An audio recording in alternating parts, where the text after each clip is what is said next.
akkam jedhee akkan jalqabu hin beeku guyyaa har'aa kana mucayyoo kuna jala dhukkubsattee mucayyoo gaafurii yaalchisuu dhaqeen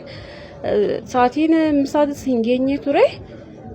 reefu sa'aatii 6 nambarii ragau sa'aatii 6 ta'e keessuma jiru kaardiin hawaasaa jedhee gaafan isaan gaafadhu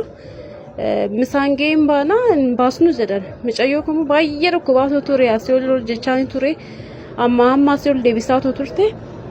achiin mucayyoo kootifanan barbaade otoo ana ta'e umaamiti nan obsa garuu mucayyoo waggaa afuriiti kanaafuu dhibee obsuu hin dandeessu waan ta'eefiyyuu silaa misaa hin baane waan ta'eefiyyuu kaardiin hawaasaa jennaan hin baasnu jedhan kadhadhe akka namaa dhaabadhee yeroo baay'een kadhadhe sa'aatii tokko hoolan dhaabadhee kadhadhee gaafan jedhu na jalaa qabuu diddee takka immoo zim jettee uma baate iyyuu baananaan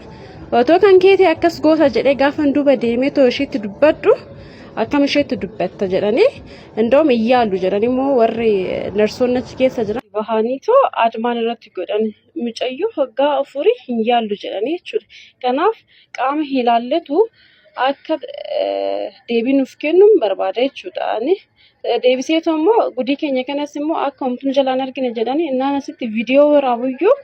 na harkaa fuudhanii yeroo baay'ee na harkaa fuudhaa turan kina mucaan kun immoo kan kaardii baasuyyuu kun narsiidha. Iyyaallu maal fidduu maa wanni fiddan hin jiru